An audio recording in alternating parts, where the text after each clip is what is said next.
नमस्कार दोस्तों, आज हम आपको एक ऐसी प्रेरणादायक और अविस्मरणीय कहानी सुनाने जा रहे हैं जो एक साधारण से व्यक्ति की असाधारण यात्रा के बारे में है। यह कहानी है एक ऐसे शख्स की जिनका नाम भारत के महाकुंभ मेले में गूंज उठा और उन्हें लोग आईआईटी बाबा के नाम से जानने लगे। हाँ, हम बात कर रहे हैं आईआईटी बाबा अभय सिंह के। आज के इस वीडियो में हम आपको उनके संघर्ष, उनकी मेहनत और उनके महाकुंभ में प्रसिद्ध होने की दिलचस्प यात्रा के बारे में बताएंगे। तो चलिए दोस्तों, शुरू करते हैं इस अद्भुत यात्रा की कहानी, जो न सिर्फ आपकी सोच को बदल देगी बल्कि आपको भी प्रेरित करेगी अपने सपनों को पूरा करने के लिए। अभय सिंह का जन्म एक छोटे से गांव में हुआ था, जहां साधारण जीवन और सीमित साधन थे। बचपन से ही अभय का झुकाव पढ़ाई की ओर था और वो हमेशा अपने सपनों को लेकर बहुत ही उत्साहित रहते थे। उनके जीवन में एक खास बात थी, उनकी जबरदस्त जिज्ञासा। वे सिर्फ किताबों के पन्नों में खोए नहीं रहते थे, बल्कि जीवन के हर पहलू से कुछ न कुछ सीखने की कोशिश करते रहते थे। उनके स्कूल के समय की बात करें तो स्कूल में वे हमेशा सबसे अच्छे छात्र रहे थे। उनका सपना था कि वो किसी दिन IIT, Indian institute of technology में दाखिला ले और देश के सबसे बेहतरीन शिक्षा संस्थान से अपनी शिक्षा पूरी करे। लेकिन यहाँ पर कहानी में एक मोड़ आता है। अभय सिंह का जीवन केवल किताबों तक सीमित नहीं था, उनका दिल कुछ और ही चाहता था। उनका दिल आस्थाओं और आध्यात्मिकताओं की ओर खींचता था। वो एक दिन महसूस करते हैं कि केवल ज्ञान से ही इंसान की आत्मा की शांति नहीं मिल सकती, उसके लिए कुछ और भी जरूरी है, ध्यान, साधना और आत्मिक उन्नति। तो चलिए अब आगे जानते हैं उनके आईआईटी और आध्यात्मिकता के बीच का संघर्ष और क्या सफर रहा। अभय सिंह की जिंदगी में आईआईटी का सपना बड़ा था, लेकिन वह जानते थे कि इस कड़ी मेहनत और असाधारण स्थिति में रहते हुए भी अपनी आंतरिक शांति को बनाए रखना बहुत कठिन हो सकता है। आईआईटी की कठिन प्रवेश परीक्षा और उसके बाद का जीवन आसान नहीं था, लेकिन अभय ने इसे एक चुनौती के रूप में ले लिया।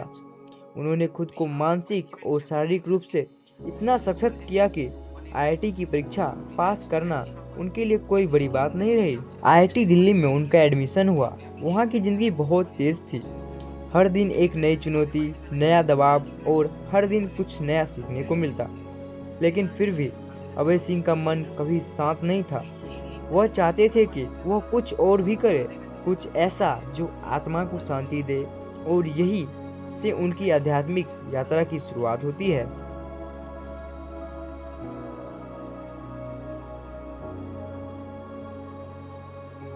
अब आते हैं उस मोड़ पर जब अभय सिंह की कहानी को एक नई दिशा मिली। महाकुंभ मेला। महाकुंभ एक ऐसा आयोजन जहां लाखों लोग अपनी आस्थाओं को लेकर जमा होते हैं और अपनी आध्यात्मिक यात्रा में नया मोड़ लाने के लिए आते हैं। यह मेला किसी साधारण व्यक्ति के जीवन में एक अद्भुत बदलाव ला सकता है, और यही हुआ अभय सिंह के साथ। बहुत अच्छे तरीके से आप बात कर रहे हैं। हमें लग रहा है कि आप पढ़े लिखे बहुत हैं।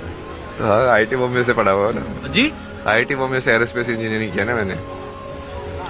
आईआईटी मुंबई से हाँ एरोस्पेस इंजीनियरिंग। हाँ। तो इस अवस्था में कैसे प्राप्त हुए? ये अवस्था तो सबसे बेस्ट अवस्था है। ज्ञान के पीछे चलते जाओ, कहाँ जाओगे? यहीं पे आओगे। महाकुंभ के दौरान अभय सिंह ने अपना नाम आईआईटी बाबा के रूप में स्थापित किया। महाकुंभ में हजारों साधुओं, भक्तों और श्रद्धालुओं के बीच अभय सिंह ने ध्यान, साधना और आध्यात्मिकता के महत्व को साझा किया। उन्होंने ये संदेश दिया कि उच्च शिक्षा जैसे कि आईआईटी से सिर्फ बाहरी दुनिया को बदला जा सकता है, लेकिन आत्मा की शांति पाने के लिए भीतर की यात्रा भी बहुत जरूरी है। यहाँ उनका ध्यान, साधना और शारीरिक अभ्यास का अनूठा संयोजन था, जो उनके व्यक्तित्व को और भी आकर्षक बना रहा था। लोग उन्हें आईआईटी बाबा के नाम से जानने लगे, क्योंकि वो आईआईटी के छात्र रहते हुए भी एक गहरी आंतरिक यात्रा पर थे। आईआईटी बाबा की प्रसिद्धि और उनकी शांति की खोज।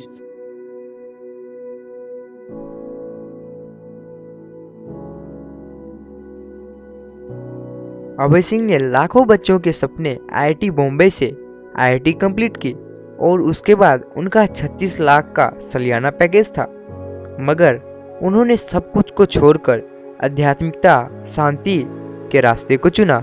अभय सिंह की कहानी महाकुंभ में उनकी उपस्थिति से बहुत अधिक फैली।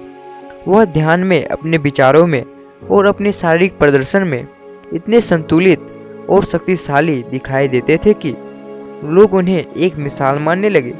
वह अक्सर कहते थे, सिर्फ किताबें नहीं, इंसान को जीवन के अनुभवों से भी सीखना चाहिए। उनकी यही सोच लोगों को आकर्षित करती है। महाकुंभ में अभय बाबा ने सैकड़ों लोगों को ध्यान और साधना के बारे में बताया।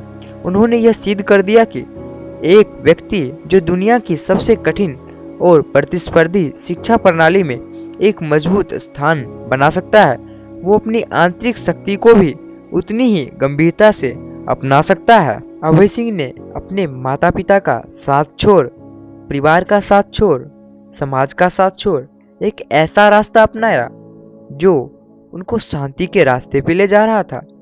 अभय बाबा का यह दर्शन था, ज्ञान केवल बाहर से नहीं आता, वह भीतर से भी आता है, और यही बात लाखों लोगों के दिलों में बस गई। अभय सिंह ने कई इंटरव्यू में ऐसी बात कही है जो वाकई में चौंका देने वाली है।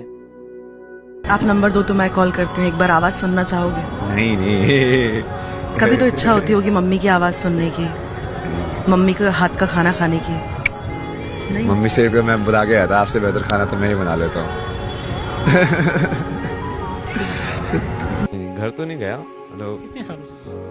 घर तो 1.5 साल के आसपास हो गया। मतलब इसी काम में, इसमें बिजी है ना, इसमें लगे हुए हैं। और वो वैसे भी घर वालों को ये चीज़ें मानते ही नहीं, वो सब चीज़ें ना भगवान ने ना मानते हैं, ना किसी और चीज़ें मानते हैं। और ऊपर से वो मेरे को पागल का सर्टिफिकेट देके साइकेट्रिस्ट के पास लेके जा रहे हैं, कहीं और भी लेके जा रहे हैं, अड़ोस पड़ोस में कह रहे हैं कि हाँ ये तो बस गया है, ये तो खराब हो गया। क्योंकि वो उनको वही है ना कि इन्फीरियरिटी वैसे होता है कि हाँ वो IIT वाला था, ये सब तो घर पे बैठा है, इनका बेटा तो क्या हो गया इसके साथ, ही कनाडा में छोड़ के क्यों आ गया यहाँ पे। Hello नमस्कारम। So in this review we will again touch on the same topic, which is like the parental trap, especially in Bharat, like which is immense. Like most of these sayings, you know, oh मैंने अपने पापा के लिए घर बनाना है, all of this like people take it so proudly. It's like oh मैंने ये कर दिया, मेरे मम्मी पापा के लिए करना है, and a lot of it is like perpetuated because of so-called spiritual teachings also. They're like तुम्हारे माँ बाप ही भगवान हैं। अरे माँ बाप भगवान नहीं है यार, माँ बाप को भी भगवान ने बनाया है। मतलब क्या है ये? मतलब वो देखने का अलग तरीका है। वो सतयुग वाला कॉन्सेप्ट तुम कलयुग में यूज कर रहे हो बेसिकली। सतयुग वाला कॉन्सेप्ट कलयुग में कैसे फिट होगा? माँ बाप भी तो भगवान जैसे होने चाहिए, तब माँ बाप भगवान होगे ना। अब तुम कृष्ण के जो उनके संतान थी उन सबसे पूछो तो भगवान ही हो गए उनके लिए, तो क्योंकि वो बंदा ही वैसा है। अब यहाँ पे माँ बाप ही अपने बच्चों को ऐसे रेज करते हैं जैसे कि वो घोड़े गधे बना रहे हो, और उसको बड़ा करके फिर उनको ढो के उनसे काम निकलवाएंगे। ये तो उनकी सोच होती है। माँ बाप भगवान है, वो भगवान कुछ नहीं है भाई, ये सब कलयुग का ट्रैप है तुम्हारे लिए। ठीक है, चलो बाय बाय, नमस्कार।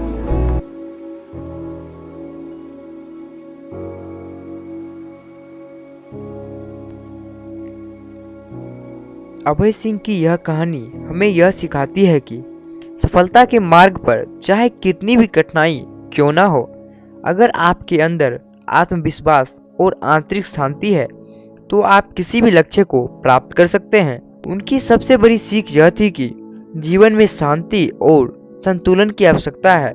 पढ़ाई और कैरियर में सफलता के साथ साथ ध्यान और साधना भी उतने ही जरूरी है। IIT के कैंपस में अपनी शिक्षा पूरी करने के बाद भी अभय बाबा ने कभी अपनी आंतरिक यात्रा को न छोड़ा और हमेशा अपने जीवन में शांति और संतुलन बनाए रखे। उन्होंने साबित किया कि एक व्यक्ति उच्च शिक्षा प्राप्त कर सकता है, लेकिन अगर वो अपनी आंतरिक शांति नहीं पा सका तो उसका जीवन अधूरा रहेगा।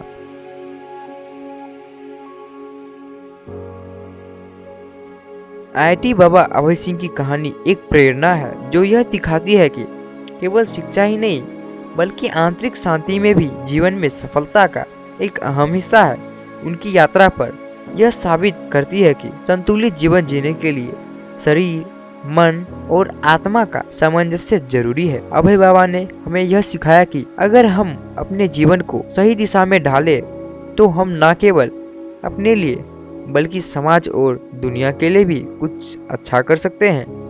उनकी कहानी हमें यह भी बताती है कि हमारी आस्थाएं, हमारी शिक्षा और हमारी आंतरिक विकास ये सभी एक साथ मिलकर हमारे जीवन को श्रेष्ठ बना सकते हैं। तो दोस्तों, अगर आपको ये वीडियो पसंद आया हो तो कृपया इसे लाइक और सब्सक्राइब करें। साथ ही इस कहानी को अपने दोस्तों के साथ शेयर करें ताकि यह प्रेरणा और सीख और अधिक लोगों तक पहुंचे। धन्यवाद दोस्तों, इस अद्भुत और प्रेरणादायक कहानी को सुनने के लिए। अगली बार फिर से एक और दिलचस्प कहानी के साथ मिलेंगे। तब तक के लिए ध्यान रखें, आपका सफर कभी खत्म नहीं होता जब तक आप खुद को और अपने जीवन को सही दिशा में नहीं ले आते।